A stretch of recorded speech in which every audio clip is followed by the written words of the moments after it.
anybody else. All right? Congress is our lawmaking body, and I'm not trying to insult your intelligence, but Kate White, what is the number one job of Congress? Make laws. That's what they do. Okay? And they're broken up into a House and a Senate. All right?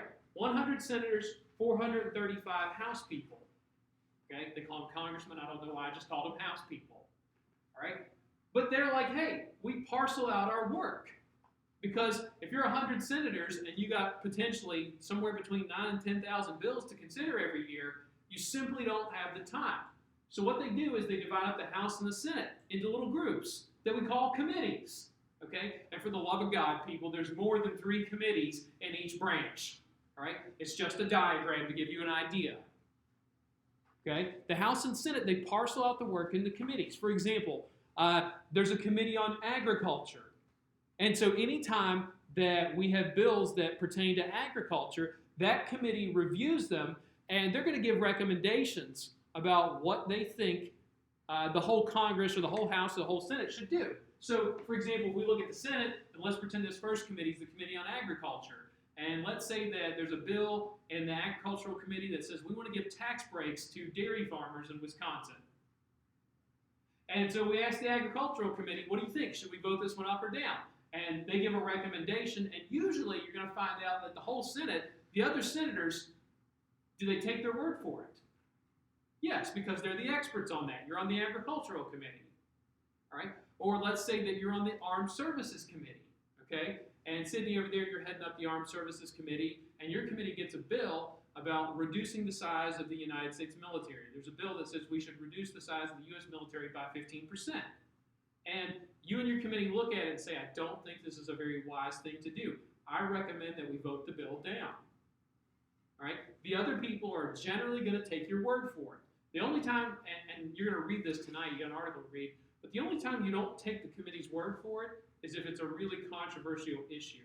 Like if it was a law about changing abortion policy, that's something you're like, okay, I respect what the committee says, but I'm going to read this one myself just to make sure.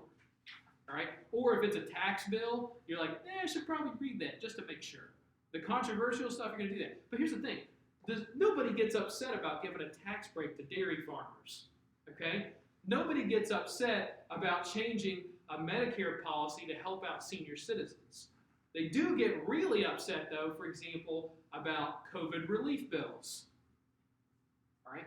And the Biden administration says they're going to pass another COVID relief bill to give Americans an additional $1,400. I know, we're like stimulus checks. And some people have differing opinions on that. They're like, look, we should cut down the number of individuals who get that $1,400. Because if you're making X amount of dollars, you don't need it.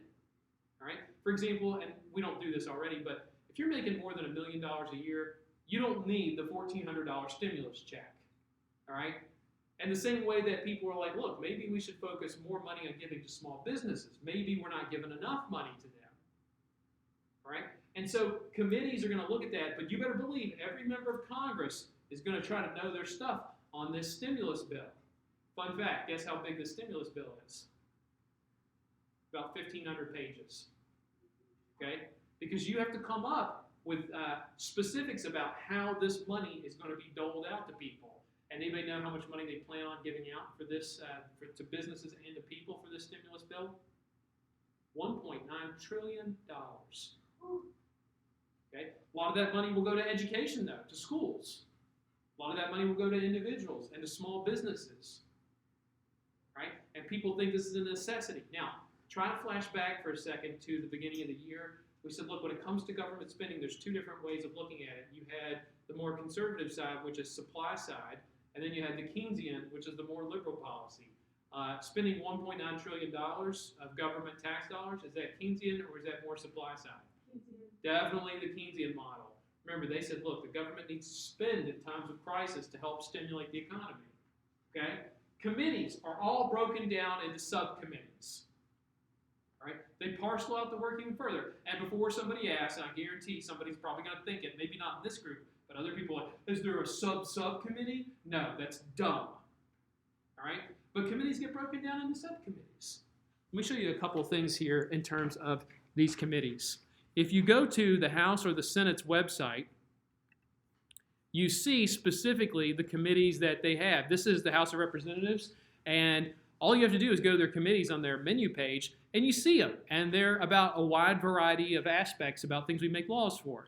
There's the agriculture. Appropriations is good because that's who spends the money. Ways and Means, that's about tax policy. Let's take a look at, say, Energy and Commerce, just for fun. Come on, Energy and Commerce. Internet's loading a little slow today. I know it's inauguration day, but come on. There we go. Okay, and they give you beneath here, these are a list of all the subcommittees, okay? It's about Energy and Commerce, and these are their 6 subcommittees. And you go to any page, and they'll tell you, the bill will tell you what subcommittees they have and the committee's activities and everything else under the sun. And they tell you what that committee's working on. So, for example, when you want to look at communications and technology, that subcommittee within Energy and Commerce, you can look that up. All right? We parcel out the work in Congress. Now, one of the things you're going to read tonight, if you go to your Schoology page, check that out, okay? And you go to courses, right? And we go to second term, Mod 7. It's a nice purplish logo there. And you see here the folders. And go to Wednesday. And you'll see another copy of the outline. If you haven't gotten that already, you will have an extra copy if you need it. And then you have this article labeled Congressional Government. Okay?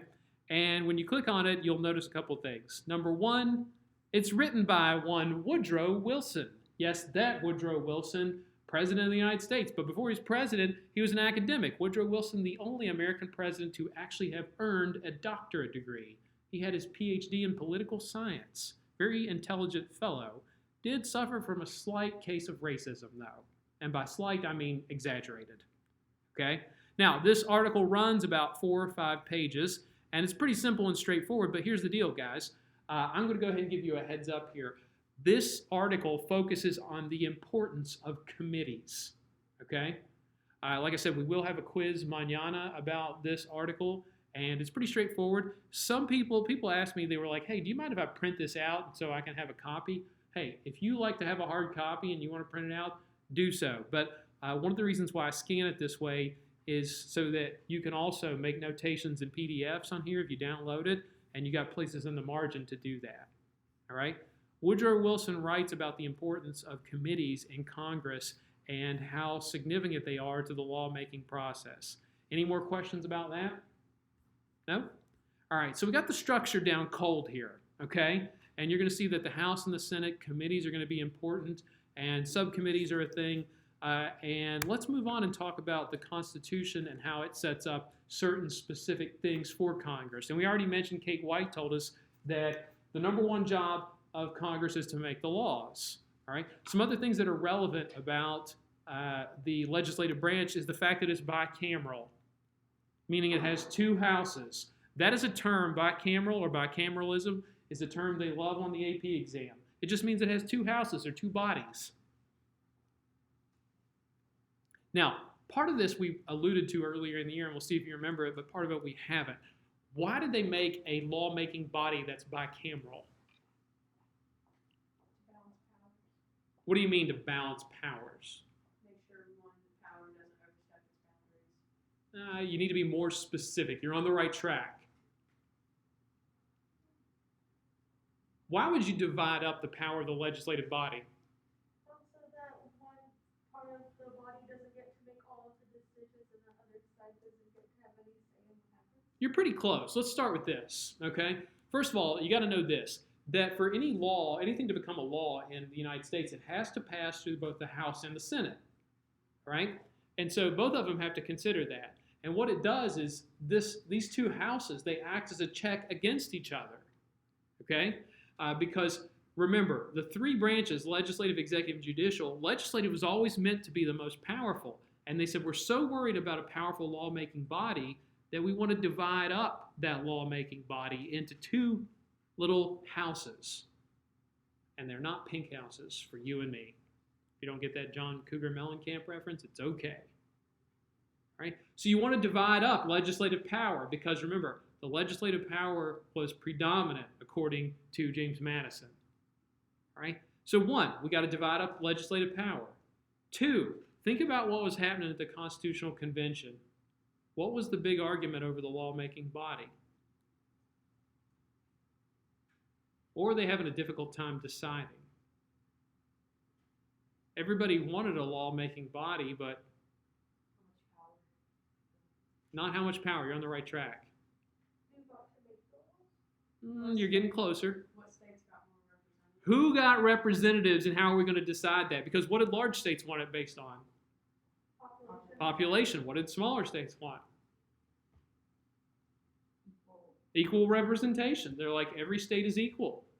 All right? And they said, okay, let's pull a Solomon. Let's split the baby. One house will be based on population. That's the House of Representatives.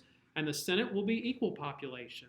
All right? They had to compromise. That's another reason we made it bicameral. It works out. It's a compromise. Okay? Last reason that it is bicameral.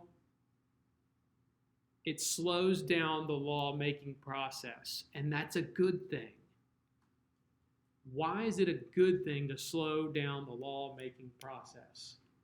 Make sure that the right laws are being passed instead of just trying to rush everything. To make sure good laws are being passed. And remember, look at the theme for this chapter. What did Bad laws are being killed. we kill those bad laws? Okay? We want to get rid of the bad laws and make sure the only legislation that passes are good pieces of legislation. And if we slow that down, like think about this. What if we went ahead and passed, like we did an example here where you guys made laws trying to define what murder is and what the punishment is? Did those need some refining? Yeah. Oh yeah, definitely. All right. And then when you saw the federal law, you're like, wow, they've really thought this through. Okay. If you want to come up with a good plan, you have to think this through. And you have to have other people look at it. When you guys write, and this is true of anybody, and then when I was in graduate school, I always had a hard time with this. You know what you want to say and what it's supposed to mean. But you need somebody else's eyes on it to look at it and say, okay, is this clear about what it's communicating? All right?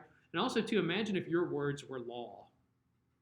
Okay, that'd be like would that scare you a little bit if the words you wrote were the law that everybody had to follow? You're like, if I F this up, I mean, people are going to be really angry. All right? Now, let's talk about qualifications to be in the House and the Senate. Okay? The two branches within the legislative body are unique. They're very different, and the qualifications are different. Let's start with the House. How old do you got to be a House member? 35? Nope, too high. 20. Too high and then too low. Split the difference. 25. You have to be 25 to be a House member. You only have to be 25 years old, which is relatively young. You had to have been a U.S. citizen for at least 7 years. For 7 years? Yeah. And you got to be a resident of the state you represent. Now, look at that compared with the Senate up here. I went ahead and listed them for you. Oh. They're like, hey, wait a second. Okay? Notice the difference. There's an age difference, 25 to 30. There's a citizenship difference, 7 years and 9 years. Why an age difference in the House and the Senate? Why do they want senators to be a little older? They're supposed to be the wiser group, the more mature group. They're always considered to be the upper house, whereas the House, not so much. Young people bring fresh ideas, and there's a lot that happens between age 25 and 30. What's the difference in somebody between 25 and 30? 5 years. Marriage, not just 5 years. Most people are going to get married that time, and also, what else will they have? Children. Probably more stable in their career. And so they've calmed down a little bit. Think of you now and 5 years ago. Think of you now and 2 years ago. Is there a difference? And you guys are what, 18 now, 17, 18? In 5 years, you guys will be 22. All right? Some of you will be 22 or 23 years old, finishing college. Statistically, somebody's going to have a kid. Okay? Nose goes. Nose goes. No, it's wrong. All right. Some of you all might have joined the military, going into your career, going to grad school. There's a lot of things that you could be doing, and you will be different people. All right? Now, we'll pick up, other than the qualifications, we'll pick up with the rest of this tomorrow because the House and the Senate are supposed to be very different in terms of what they do.